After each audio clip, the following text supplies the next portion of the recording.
राधा स्वामी। प्यारी साध संगत जी, जितने भी प्रेमी उपस्थित हैं, सत्संग कराने के लिए आप आए हो, शांति से बैठ के एकाग्रचित होकर सत्संग का लाभ उठाएं।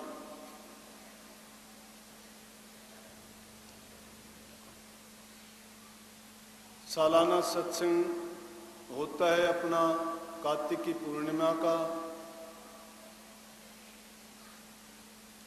सभी को पता होता है।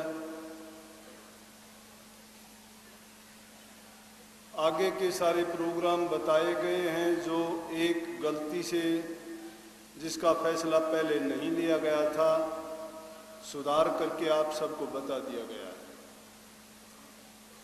पुस्तक के बारे में जिस रामनारायण जी ने इस पुस्तक को लिखा, याद से मुझे याद नहीं है सही, 8-7 साल पहले अपने घर बच्चों को त्याग के मेरे पास आके रहने लग गए और कहने लगा कि मैं अब घर नहीं जाऊंगा। मैंने पूछा कि क्या बात है, क्यों नहीं जाएगा घर? घर परिवार में कौन कौन आपके सदस्य हैं, क्या काम करते हैं, सारा तसल्ली करने के बाद मैंने कहा घर तो आपको जाना पड़ेगा। कुछ दिन के बाद घर वाले आए और कहने लगे जी कोई बात नहीं, कोई तकलीफ नहीं, हम सेवा करेंगे, इनकी जहां मर्जी सत्संग में जाए, हम कोई मना नहीं करेंगे। लेकिन घर में रहते हुए जो वानप्रस्थ का जीवन जीना चाहिए, सत्संग की बात बताता हूं मैं, रामनारायण की कहानी नहीं, कि इंसान, हमारे पूर्वजों ने इंसान के जीवन को 4 आश्रमों में बांटा था। और 4 आश्रम कौन से थे कि इंसान की आयु लगभग 100 वर्ष की मानी जाती थी। 25 वर्ष तक का बाल्यकाल का हो या ब्रह्मचर्य आश्रम उसका नाम रखा गया था। उस समय में पठन पाठन का काम, शिक्षा का काम, गुरु की शरण में रह के ज्ञान का प्राप्त करना होता है। 25 वर्ष के बाद में गृहस्थ आश्रम प्रारंभ होता था। 50 साल तक गृहस्थ में रहता था और 50 से 75 साल की उम्र में घर में एक मेहमान की तरह से रहता था, तीसरी अवस्था में। और चौथी अवस्था में तो सब कुछ त्याग के जंगलों में ही चला जाता था। लेकिन आज इंसान के लिए इन चीजों की जरूरत नहीं है। संत मत ने सभी ऐसी जो उलझन वाली बात थी, इस जीव के कल्याण के लिए सरल, सीधा, सुगम रास्ता दिखाया। और सूरज शब्द का योग ऐसा बता दिया जिसमें योग की क्रिया से शरीर स्वस्थ रहता है, योग की क्रिया से आंतरिक अभ्यास होता है, उसी सूरज शब्द के योग के मिलाने से जीव का कल्याण होता है। तन से भी, मन से भी और सूरज से भी तीनों प्रकार की छूट मुक्ति दिलाता है। क्योंकि जब तक इंसान शारीरिक रूप से किसी चीज के लिए तैयार नहीं होता है तो उसका मन उसमें रुचि करके नहीं लगता। तो अभी जो उससे पहले वाणी गाई थी, इनके शब्द बहुत सीधे हैं। जो बात सुनी है उनको सरल भाषा में और ठीक ढंग से जिसको आम आदमी आराम से समझ सकता है। चेतावनी भरे भी हैं और उसके साथ साथ अभ्यासियों के लिए वो बहुत गुणात्मक और लाभदायक भी है। लेकिन अभी जो वाणी गाई थी उसमें मेन जो भक्ति का मार्ग है खोल के बता दिया और उसमें कहा कि करो गुरु खोज कर भाई। भक्ति पूरी गुरु के ऊपर दारोमदार होती है। शिष्य अगर अपनी तरफ से कुछ करना चाहे या वो अपने बल पे ये चाहे कि मैं ये कर जाऊंगा, बिना गुरु की ताकत के, बिना गुरु के सहारे के कुछ नहीं कर सकते। और जब तक गुरु को इसमें कहा था कि गुरु को जब तक तुम सतपुरुष रूप नहीं मान लेते हो, जीव का कल्याण नहीं होता है। क्यों नहीं होता है उसका भी कारण और प्रमाण है कि जब तक हमारे मन की एकाग्रता नहीं होती है, हम संसार के झगड़े झमेले से और ये उठा पटक की बातें जो दिमाग में चलती रहती हैं। उठा पटक मैंने क्यों कही कि सभी बातें हमारे जो दिमाग में पैदा होती हैं हमारा फायदा करने वाली नहीं है। कोई उठा देने वाली है, कोई गिरा देने वाली है। किसी को संकल्प का नाम दे दिया, किसी को विकल्प का दे दिया।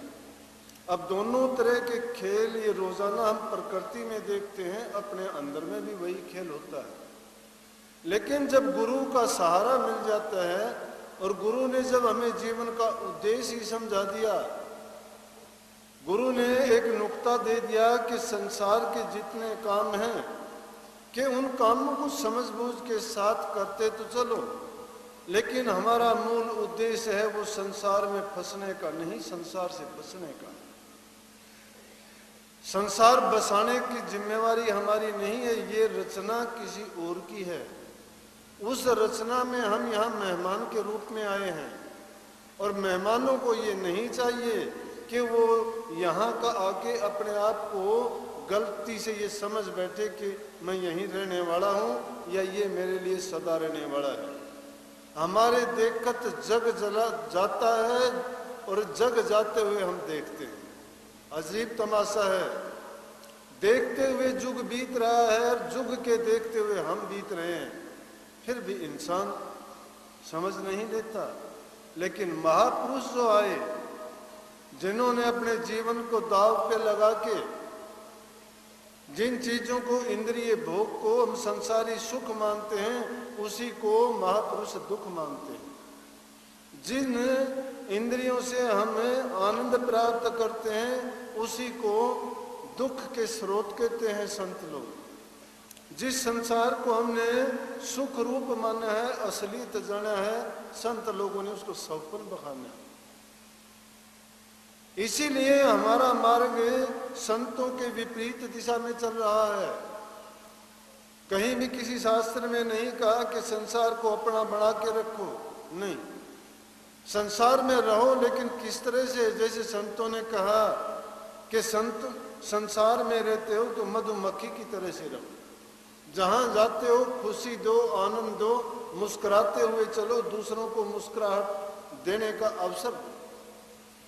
अगर तुमने अपने विचारों को, ख्यालात को बदल लिया है तो मन से, वचन से और कर्म से तुम अच्छा कभी नहीं कर पाओगे। जो मन, वचन और कर्म से अच्छा हो जाएगा, अच्छी वाणी बोलेगा, पुण्य के अच्छे काम करेगा, शरीर से सेवा करेगा, मन से परमात्मा की भक्ति, नाम का सुमन करेगा, उसका कभी आकाश हो नहीं सकता।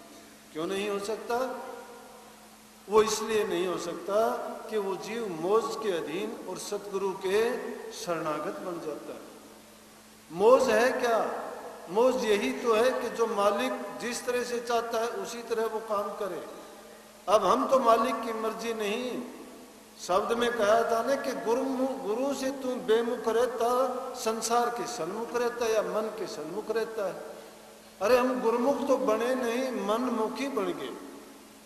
मनमुखी क्यों बने कि इस इंद्रिय जाल में बने, और इंद्रिय जाल ने हमें कहाँ फंसाया? घर परिवार में फंसाया, समाज में फंसाया, इस दुनिया की चीजों को अपना बनाने के लिए बाध्य किया। जिन चीजों के साथ हमारा वास्ता पड़ता गया, उन चीजों में हमारी आसक्ति बढ़ती गई, उनसे हमारा संबंध और लगाव दृढ़ होता चला गया, और वो इतना दृढ़ हमने बना लिया कि और नाते तो तोड़ने आसान हो गए, लेकिन वो नाते नहीं टूटे। यहाँ तक कि जिससे सुख मिलना था, जो शांति का स्रोत था, सागर था, उससे तो हमने नाता तोड़ दिया। जहाँ से हमें सब कुछ मिलता है, जीवन मिला, ये इंसानी शरीर मिला, उस परमात्मा को तो एक पल के लिए भी याद नहीं करते। हमारी नीयत और नीति इतनी खोटी हो चुकी है कि हम इंसान के जीवन को बर्बाद करते हैं। फिर इसीलिए तो संतों को समय समय पर आके आवाज देनी पड़ी और कहना पड़ा इस जीव को समझाने के लिए, चेताने के लिए कि अरे जागृत में भी सोया हुआ है तू तो जानबूझ के अनजाना बना हुआ है। अरे जिस चीज में तुझे नुकसान हो रहा है तो वही काम कर रहा है, लेकिन समझाने से जीव मानता नहीं है। ये मानता कब है? जब इसको ठोकर लगती है। जब ठोकर लगती है फिर ये समझता है कि मुझे ऐसा नहीं, मुझे ऐसा करना चाहिए। इसीलिए जब कोई आफत आके पड़ती है उसमें ची ची पी पी और शिकायत मत करो। शिकायत करने से कुछ होने वाला नहीं है, क्योंकि तुलसी साहब कहते हो बनी बनाई बन रही और बनन की ना तुलसी, धोखा मत डरो मगन रहो मनमा। जो बनने वाली चीज है वो बन के रहेगी, हो रही है वो। धोखा किस चीज के लिए धरते हो? और फिर समय बीतने के बाद पछताओ, कितने पछताओ। जब हमारे हाथ में कोई चीज होती है तब हम चेतते नहीं हैं, लेकिन फिर भी काफी लोग कह देते हैं कि उम्र जब ज्यादा बीत जाती है, जब काल के थपेड़े लगते हैं, विपरीत परिस्थितियां हो जाती है, समस्याएं आके घेर लेती हैं, शरीर जवाब दे देता है, परिवार वाले भी उसको बाहर निकालने की सोचने लग जाते हैं, तब उसको प्रभु की याद आती है कि मालिक अब मुझे याद कर। अब मालिक मुझे याद कर फिर भी नहीं कहता कि मैं आपको याद करूं। अरे मालिक को गरज नहीं है, गरज जब हमारी है और फिर भी हम उसी को कहते हैं कि मुझे संभाल तू। हमने कौन सा अच्छा कर्म किया था कि हमें वो मालिक याद करे या संभाले? इंसान की इंसानियत, इंसान की खूबी तो जब है कि वक्त रहते हुए जब ये कुछ करने लायक है तो पूरे गुरु की शरण में जाए, उसकी खोज करके उनके शरणागत हो जाए, अपने आप को तन मन धन से अर्पण कर दे। वह चालाकियां चतुराइयां नहीं चलती प्रेमियों। गुरु के जब बन के हो जाओगे, गुरु की बात को जब दिमाग में रख लोगे तो उसमें से वो ज्ञान पैदा होगा।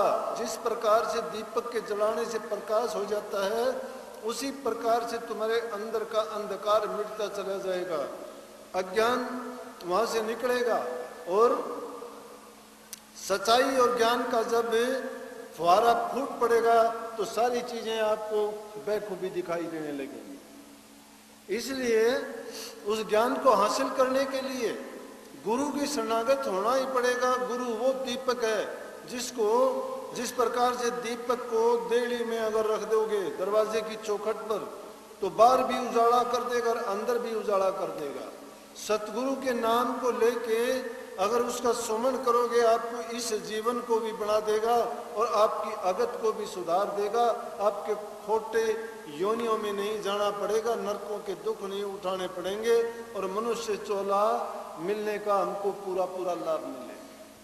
अब गुरु की शरण ले भी लेते हैं, नाम गुरु का लेते हैं, नाम किसी धर्म का ले लेते हैं, कहते हैं कि मैं उससे जुड़ा हूं, लेकिन क्या उनके मर्यादा सिद्धांतों और कानूनों को मान के पालन भी कभी करते हो?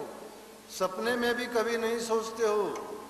नियत में, मन में ऐसी दूसरी बातें भरी रहती हैं कि जहां कहीं भी जाते हो वहीं तुम्हारा लालच, वहीं तुम्हारा दूसरे स्वार्थ की बातें, वही तुम्हारी चालाकियां, वही तुम्हारी धोखाधड़ी की बात। अरे कितने दिन इस संसार में रहोगे?